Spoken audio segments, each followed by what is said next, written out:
Hello, this is Henry, one half of the Vandal Factory podcast, alongside Natalie Quatermass, and this is a very special Factory Floor Cuts bonus episode where we talk about one specific artist or one specific project. And in this case, it is the Lens on Gaza exhibition, also known as The Sun and Moon Still Rise, by a wonderful Palestinian photographer and human rights activist called Fadi A. Thabet, and he is currently based in Gaza, but the exhibition is taking place in Leeds at East Street Arts. And I'm stood right outside East Street Arts, as it happens. I'm looking at a beautiful mural on the side of their building, this huge, tall spectacle of a small boy picking a daisy while the girl watches. It's by Taki Spatine, and we spoke to Taki Spatine on a previous episode 2 years ago. We've spoken to a load of different Palestinian artists and activists and people standing with them over the years. So if you want more episodes, please subscribe, check out our website, look over some previous Vandal Factory episodes. We don't get any sponsorship or funding for doing Vandal Factory, so if you like what you hear, please tell your friends and spread the good word. If you want to check out the exhibition at East Street Arts, more details below in the description to this episode, or you can find out more info on their website. Right, I'm going to pop inside East Street Arts and I'm going to have a little conversation with Jon and Shazia about this beautiful exhibition. So here I am in the lovely East Street Arts, in the lovely meeting room, which is a beautiful wooden decor and some fancy wallpaper that makes it look like someone's living room, which is very sweet. And I've had a little sit on a sofa, but I'm joined by two fantastic folks who are going to introduce themselves to the lovely Vandal Factory listeners. And can you tell us a little bit about your role and your practice as a producer, as a creative in the industry? I'll go over here first. Okay, hi, I'm Jon Wakeman. I am one of the co-founders and artistic director of East Street Arts. So yeah, I've been here for a very long time, and really my role here at the organisation is really, I think it's in the title, artistic director, and really steering the ship in the direction it goes. So it can range from it's really broad, from putting up exhibitions, talking to artists, to running capital projects and doing buildings. So, yeah. So the whole, it's the whole shebang. Yeah, it is. Yeah, amazing. Hello. Hello. Hi, everyone. I'm Shazia Bibi. I'm a cultural producer. A lot of my work is about how can narratives transcend borders. A lot of my work is around how can art shape societies, foster unity and preserve the rich tapestry of our different cultures and diasporas. Beautiful. What lovely summaries. You can tell that you have to explain what you do to people a lot and just give it a nice little intro. So we're here because you're collaborating on the Lens on Gaza, The Sun and Moon Still Rise exhibition. So can you tell us what is this exhibition, its origins, how it's come together as this beautiful tapestry of images? Shazia passes it to me, and I'm going, Shazia, do you want to tell us? Do you want to kick us off? Whose fault is this? I mean, I got a phone call from Jon saying this is happening and whether I'd like to be part of it. So I think the collaboration and the discussion started with Melissa, who's the director of Bethlehem Cultural Festival, who is one of our partners on delivering the exhibition. And from what I remember, from what you said and what Melissa said, that Melissa's been doing this work for quite a while, and she really wanted to work with Fadi because she had seen his work when she had met him in Gaza many years ago now. And it was an opportunity to collaborate with an old friend and bring his work to Leeds as a starting point. I think this exhibition has been in the making for Fadi for a long time, because from the communication that we've had, it's felt like for him that a lot of his work has been taken out of context, and there's quite a lot of news corporations around the world that have taken his images and adapted them to be their own and not credited him. So this was an opportunity for him to actually showcase his work in an art gallery space. But I think the work itself started quite a long time ago. Yeah, it has. I mean, it started for myself and Karen. So Karen Watson is the other founder of East Street Arts and stepped back from the organisation a couple of years ago.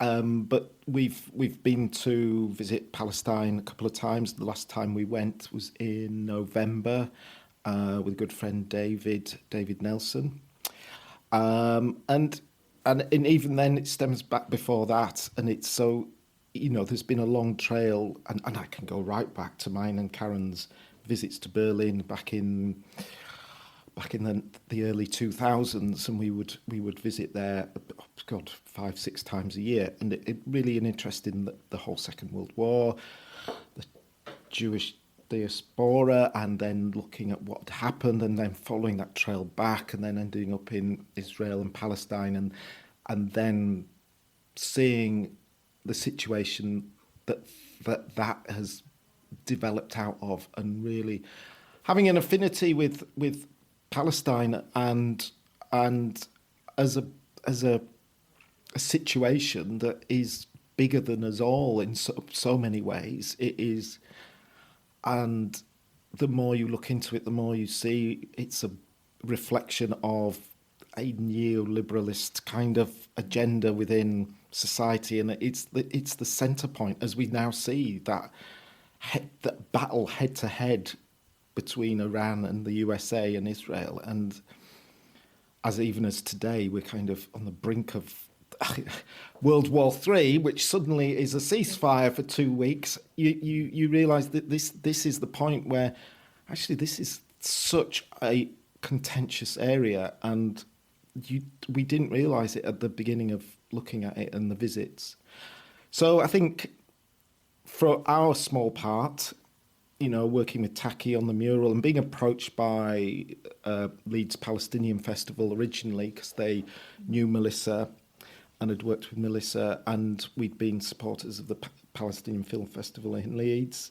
And then, having done that a couple of years ago, probably almost 3 years ago now, moving on to another project. We've always said we wanted to do another project, and this has come forward. And for us, it's such a good project to do. It's the working with the artist. It's working with the work. We're able to translate what the artist has perhaps wanted from a distance and put on a show, which is what we do. So it's using our skills for what we can to raise the profile for something that we think is really important and people should be aware of. Amazing. Well, can you tell us a little bit more about Fadi and his practice and how you've connected with him? Yeah, I've got a few notes so I don't get it wrong. I think ultimately, if Fadi was here, he'd first say that he's a human rights activist first, and photography is a tool for him to bring evidence that what is happening to Palestinian lives and the Palestinian children, women, men, and all these multiple generations that have been killed. And quite brutally killed. And I think there's something that he said yesterday when he sent a message. He said that I just want to get it right. Just give me a second. And this is what we're gonna include as one of the quotes. He said, "In Gaza, a photo is not a memory; it is evidence." So what you're gonna come and experience as part of this exhibition is not just a couple of these images where we're highlighting what's happening in Gaza. I think it's very evidence-based that this has happened, and no matter what Israel or no matter like these bigger corporations say, it's really important that this comes from the people that are experiencing it.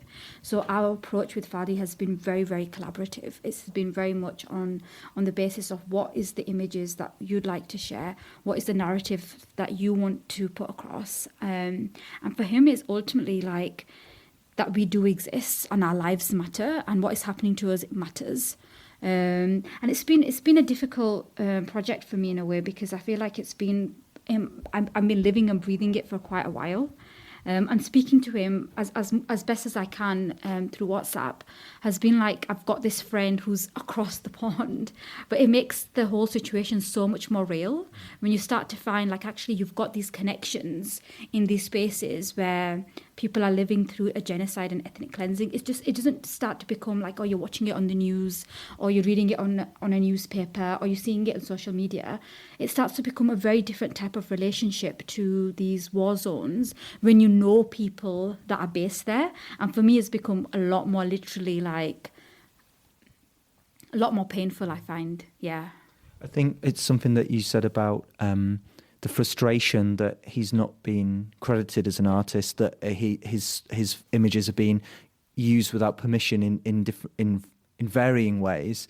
And I was thinking about this, the power of photography in war, although I don't want to call it war because it's slaughter. I was thinking about the Vietnam War as the first time that these photos were being quickly sent back home to the West, and people were seeing these appalling images, and that our social media is flooded with horrific images of violence. And actually, I think sometimes us as allies as well need to be aware of what images we're seeing and how we use images, and not to twist or romanticize or change the narrative for whatever reasons we are. Like everyone who is not there on the ground needs to listen to the people who are on the ground and how they want to tell that story. And so it sounds like he's very much that real story. I wondered, in terms of the photography themselves, are they sort of I'm not a visual artist, so maybe my language is a bit clunky, but like fly on the wall, are they like taking a snapshot of a moment, or are they are like sort of profiles of people? Could you talk a little bit about what those images are like? I think it's an interesting question, because we were talking about it yesterday. We were in the room with the printouts of the images, trying to work out where they go in the room and what sizes they are, etc. Very mundane, kind of irrelevant kind of things you do. But it was that thing about how the stories that come up between that we were seeing in the images, running across the images. And it's very hard. It's quite emotional. You go in there and you're faced with the images again, and you look at them again, and I think in some ways you can look at them a bit longer. Yeah. It's quite hard because you look at them and you turn. Your instinct for some of it is just to turn away, and I can't even think about this at the moment. But then just to dig in, I'm like, and listeners might want to turn off, but like, what is it? What is it in those photos? Is it because they're images of violence? Is it images of destruction? Go on. I'd say it's a reflection of the true nature of what's happening, but it's also livelihoods of how people have to, like, it's a necessity, it's critical that even in a genocide, people still have to think about, okay, I need to get up, I need to find a reason to go find work, get money, I need to maybe catch a bus, I need to maybe try to get to places. Even in a genocide, people are still finding ways that they have to live.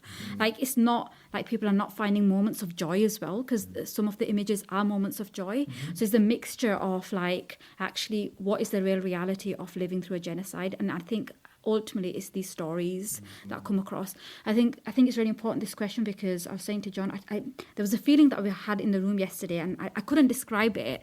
And the only thing that came to my mind, it was like, it's very cold and eerie being in this room and in this space whilst we were discussing. As he said, like, as a curator and as a producer, and looking at it quite in an artistic lens, okay, I think this image sits well with this, I think this might, maybe we think, but that's like, obviously, because you're putting a show together. But like, when we really sat down and really thought about it, it was like, actually, we're spectators on this, like, these worlds that we're not part of, but now we are part of it, because there's such a huge responsibility as well of how we talk about it, and a huge responsibility of how it's represented, and really ensuring that Fadi is also happy with it. But obviously, the only connection that we have to those individuals or those spaces is Fadi. So he's the ultimate anchor, I feel like, of the entire exhibition, when a lead artist is wanting to be so involved in it, but then the reality hits, like, there's lack of internet in the space, so we're not able to have real-time conversations as we are having right now. We would have loved to have him in the space and him to direct us, but that's not possible. And working with an artist from a place where a genocide is happening is very different from my experience working with an artist who's based in Leeds or who's just based in London or Manchester or even like in Europe. It's extremely different circumstances where we've had to have moments of actually like, no, we need to be a bit more patient and we have to wait for a few more days, few more weeks until we hear back from him. And for me, it's always been that bit of nervousness as well. It's like, oh my God, it's been a few weeks. I've not really heard from my artist. And literally at the back of my mind thinking, oh shit, has something happened? Because he's so like he's as an activist, he's so on the ground. His family's on the ground. The children that he works with, he works as an arts teacher as well. And this is working on this exhibition the reality became a lot more like real for me. Because if I hadn't heard from for a few weeks, I'm like, oh. So I'll send him a message just like, I've not heard from you for a few weeks, and beside everything else, is everything okay? Because the last thing I want to hear, that's someone that I've been working with, and these images have been sat with me for months now. So it's very like challenging to also showcase it as well. I'm finding it quite vulnerable, like bringing this like group of people in, because I feel quite protective over like, okay, I can't control narratives, but I feel also protective, like, oh, I really hope that they get the respect and that they deserve as people that are in these spaces. And we were talking, I know it's a mundane thing to talk about sizing, but we were having such an important discussion yesterday, like the intimacy around a smaller image and an audience member going to see a smaller image compared to an intimacy around seeing a larger image, and the impact of what sizing actually does when you're holding an exhibition of this nature. So yeah, we've been having lots of these discussions over the past few months, and especially yesterday, because we had to sort how the showcase would look like. And it's been so important, and it was part of when myself and Karen David visited in November. We were in Ramallah, Bethlehem and Jerusalem, meeting artists and activists and council workers, actually. We were in the council offices in Ramallah. But one of the questions which was very much in my mind was about what can we do? But it was also the spirit of the people, the Palestinians, and they were so clear that they did not want to be portrayed as victims. So you're juggling something where we know, and the images we see through the press and are portrayed to us, myself being on the ground again, because this is first time I'd properly been into the West Bank, and you just gobsmacked. This is not the world I expected at all. This is a functioning society. And yet, people, there is wealth here. There is this capitalism here. There is a sense of going about their lives. But that is contrasted with what is happening in Gaza, which is utterly different. It's utterly different, and it's the distance from here, sat in Leeds, to Sheffield. That's the sort of distances you're talking about. Imagine Sheffield in ruins now, and we're sat in Leeds just getting on with what we have to get on with, because you do. And it's somewhere in that it feels that's the importance of being able to give them people their voices and allow their voices to come through when they can't be present. And exactly that. The number of times people have said, oh, is Fadi coming to the open? It's like, no, he's in flipping Gaza, and he cannot, if he leaves, he cannot go back. That is the reality. They will probably, most likely, not let him back. And that's his home, even though it's probably in rubble. And a lot of Gazans have originally been displaced from Fadi A, and so they've made this commitment to say we were kicked out from our homes once, we're not having that happen to us again. Hello, just interrupting this interview because afterwards Shazia did manage to get a piece of audio from Fadi, and now feels like a good time in the conversation to hear his voice. Shazia asked him, what do you hope audiences will get out of this exhibition? Fadi only speaks Arabic, so you'll hear Fadi's 3-minute voice note followed by Shazia's paraphrased translation. We cannot express how much we appreciate Fadi taking the time to send this voice note, and we wish him all the best and all our solidarity and our support. السلام عليكم. أنا المصور فادي ثابت من غزة.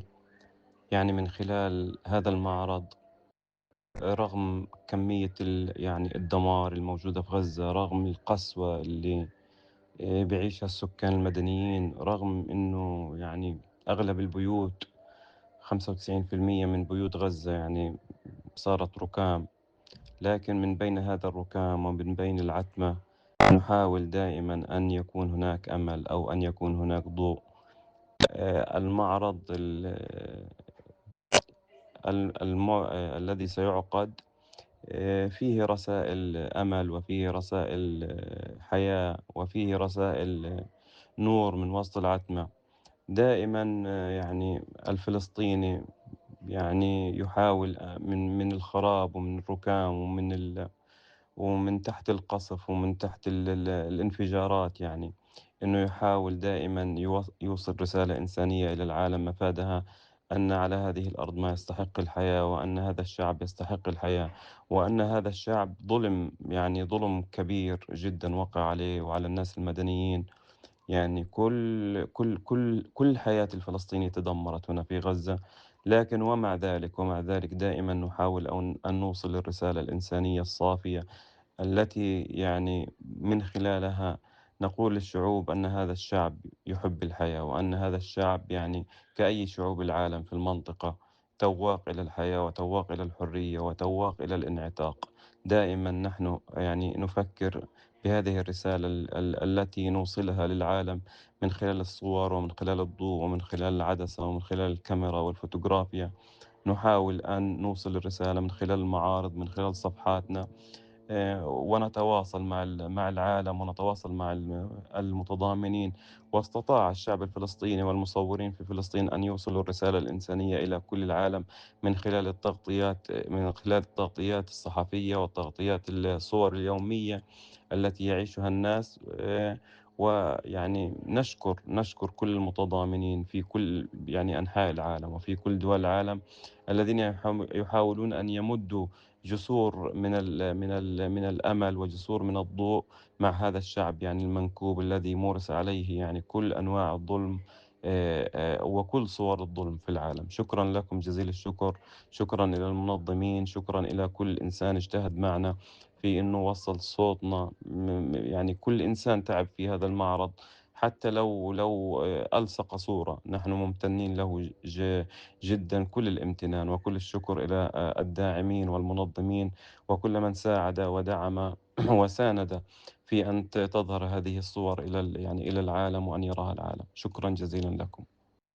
Peace be upon you. My name is Fadi Thabet from Gaza. Through this exhibition, despite the scale of destruction from Gaza and the harsh conditions endured by the civilian population, and around 95% of homes have been reduced to rubble, we still try, from within this devastation and darkness, to create hope and to show that there is light. This exhibition reflects that purpose. It carries messages of hope, life, and light emerging from the heart of the darkness. Palestinians constantly try to find safety amidst destruction, rubble, bombardment, and explosions. They strive to convey a humanitarian message to this world, which is that these people deserve to live and that they have suffered a profound injustice, one that has deeply affected civilians. Nearly every aspect of Palestinian life in Gaza has been destroyed. Despite all of this, we continue to deliver a sincere humanitarian message. Through it, we tell the world that these people love life and they long for life, who aspire to freedom and who yearn for liberation. We think constantly about how to share this message to the world. And through these images, through light, through these lenses, through this camera, through this photography, we aim to communicate it through this exhibition and through platforms reaching out to the wider world. The Palestinian people and photographers in Palestine have succeeded in delivering this humanitarian message globally through media coverage and the daily images that reflect people's lived reality. we express our gratitude to all those who stand in solidarity across the world, in every place and in every country, who seek to build bridges of hope and light for these people, for our people burdened by many forms of injustice and oppression. Many thanks to the organisers and to every individual who contributed so that our voices could be heard.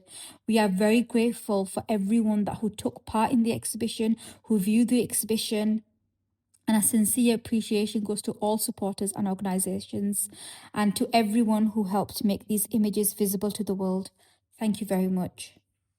I've just read a book from 2014 about the attack on Gaza then by Israel, and it's by Abu Ataf Saif, and he describes some beautiful scenes of just people living their lives in cafes and popping down to shops and cooking and celebrating Eid and all sorts of like wonderful moments whilst the missiles are raining down, and as the title of the book says, the drone eats with me while the drones are above.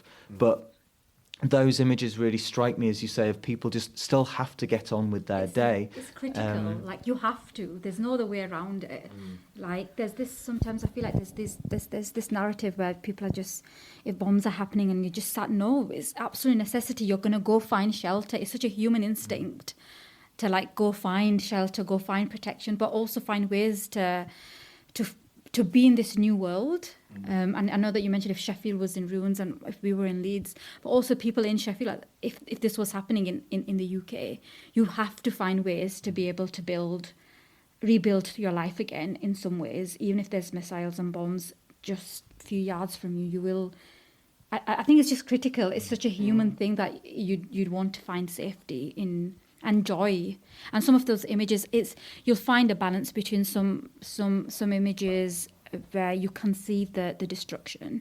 I think it's also important to mention that we've got some multimedia factors as well. Like what we've also have is some audio as well, which makes you feel like you're just in the midst of being in Gaza a little bit. So it's not.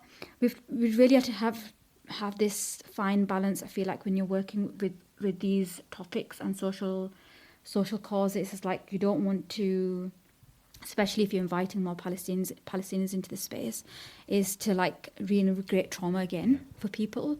So I think it was also important for all partners involved to having that balance between the gentleness and the joy, and people have to like move on with their lives as best as they can and with very little and resources that they do have.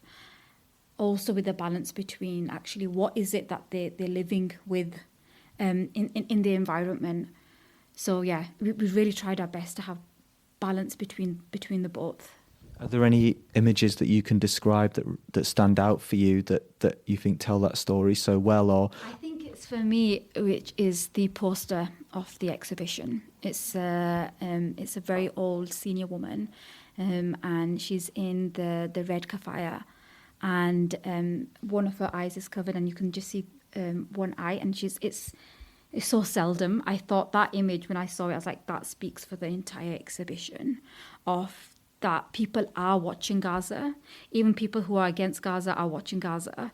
But it's like, even though there's a real-time genocide is being documented, whether that's people on the ground, whether that's press, whatever it is, there's still not enough impact to change things in such, and that's it's such a dark times to live in, knowing that these things are happening, but also knowing that the regular people can't do much about it because of the people that are higher up.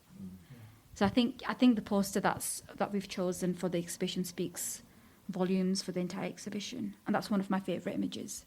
Is there any for you? Yeah, there's a lot in there, Yeah. but I think for me, particularly,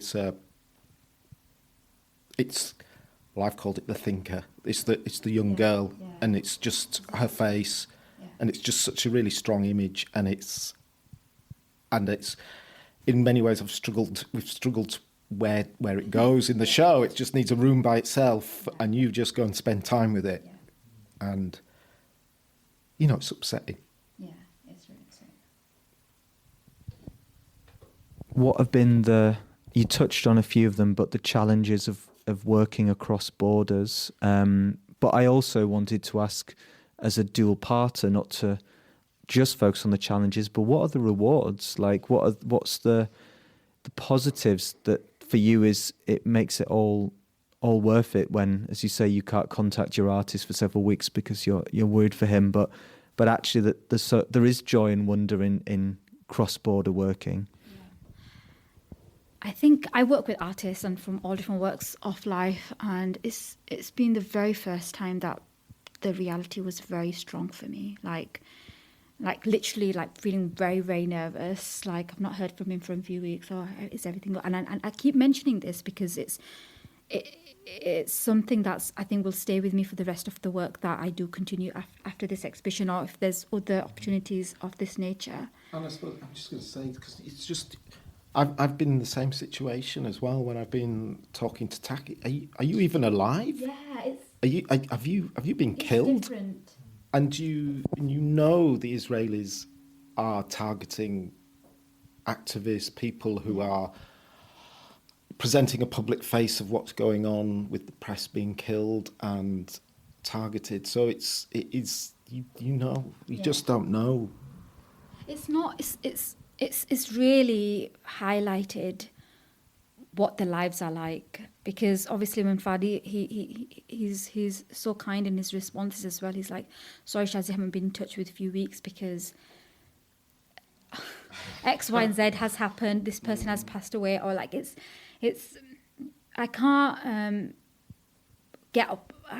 It's just like, yeah, I'm trying to like not get upset, but it's really real doing this exhibition of like what it means to be in a genocide, and ethnic cleansing is happening in real time.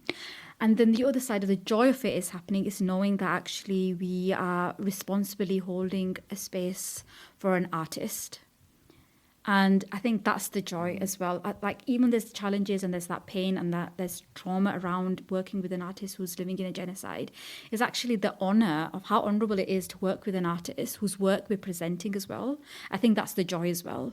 That, okay, he's happy that actually we've selected. And like in between all of these really, really critical and serious things, we are also discussing, oh, well, have you read this book? And I think this is really important. And I really would like this quote. And you know, things that you would do as part of an exhibition anyway.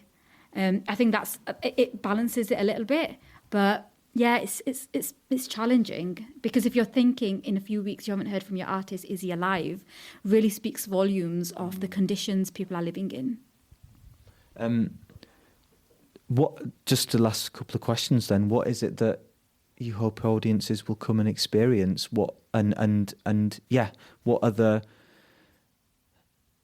the many different facets that you think people will come and see and feel? It's a huge question, but I just wondered, while you're in the thick of it, as you're literally, as you say, printing off, looking at sizes, like where are you now thinking about that audience experience? And I suppose, you know, it's a Western audience as well. Like, we're in safe Leeds. So what considerations are those in that takeaway?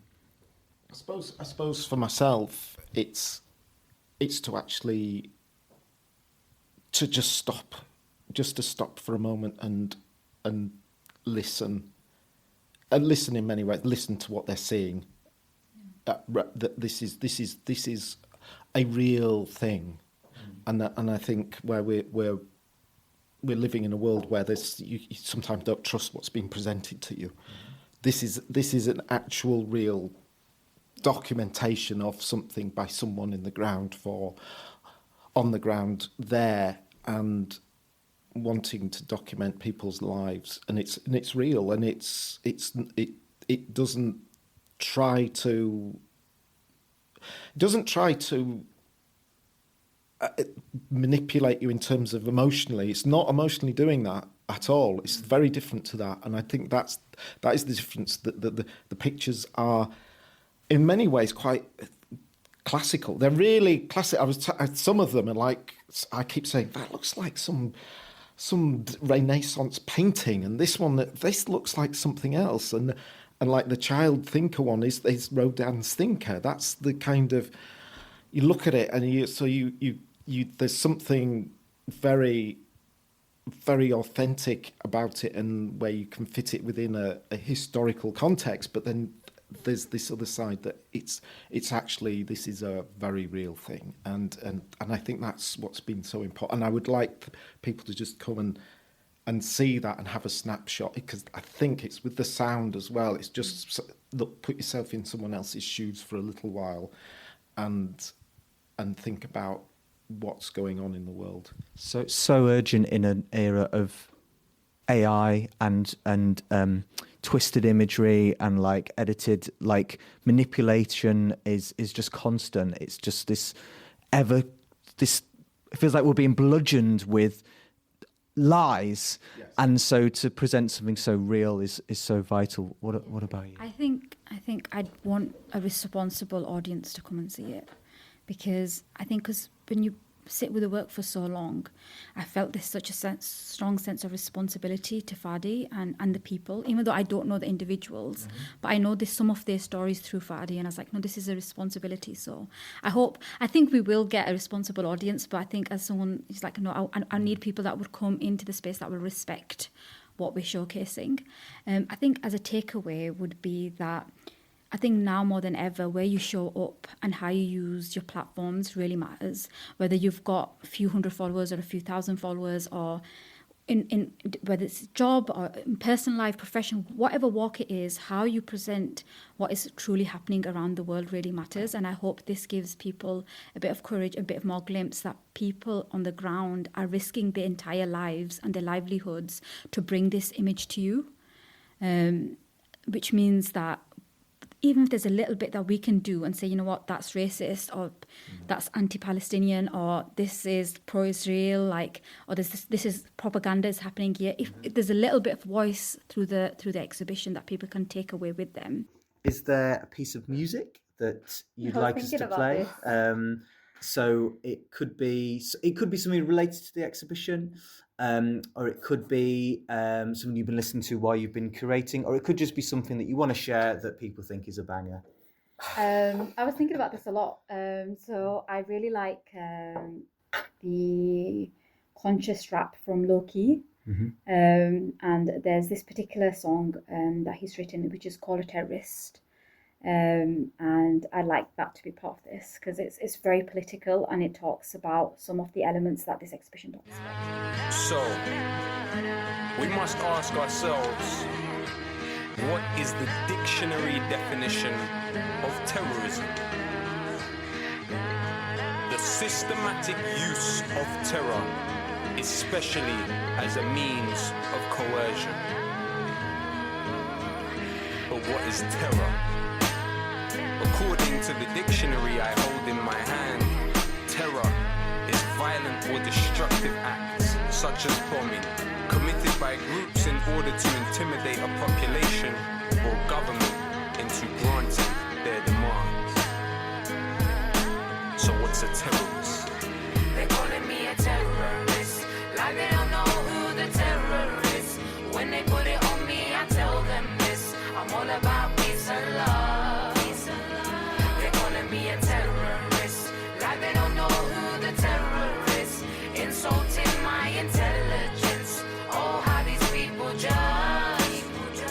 It seems like the ragheads and packies are worrying your dad, but your dad's favourite food is curry and kebab. It's funny but it's sad how they make your mummy hurry with her bags, rather read the Sun and study all the facts. Tell me, what's the bigger threat to human society? BAE systems or homemade IEDs, remote control drones, killing off human lives, or man with homemade bomb committing suicide? I know you were terrified when you saw the towers fall. It's all terror, but some forms are more powerful. It seems nuts. How could there be such agony when more Israelis die from peanut allergies? It's like the definition didn't never exist. I guess it's all just dependent who your nemesis is. Irrelevant how eloquent the rhetoric peddler is. They're telling fibs. Now tell us who the terrorist is. They're calling me a terrorist, like they don't know who the terror is. When they put it on me, I tell them this, I'm all about peace and love. They're calling me a terrorist, like they don't know who the terror is, insulting my intelligence. Oh, how these people judge. Lumumba was democracy, Mossadegh was democracy, and they was democracy, hypocrisy, it bothers me. Call you terrorists if you don't wanna be a colony. Refuse to bow down to a policy of robberies. Terrorism, my lyrics. When more Vietnam vets killed themselves after the war than died in it, this is very basic. One nation in the world has over 1,000 military bases. They say it's religion, when clearly it isn't. It's not just Muslims that oppose your imperialism. It's Hugo Chavez a Muslim? Nah, I didn't think so. Is Castro a Muslim? Nah, I didn't think so. It's like the definition didn't never exist. I guess it's all just dependent who your nemesis is. Irrelevant how eloquent the rhetoric peddler is. They're telling fibs, now tell us who the terrorist is. They're calling me a terrorist, like they don't know who the terror is. When they put it on me, I tell them this: I'm all about peace and love. They're calling me a terrorist, like they don't know who the terror is. Insulting my intelligence. Oh, how these people judge. You think that I don't know, but I know. You think that we don't know, but we Was know. building 7 terrorism, was nano thermite terrorism. Diego Garcia was terrorism. I am conscious, the conscious were terrorism. Phosphorus that burns hands, that is terrorism.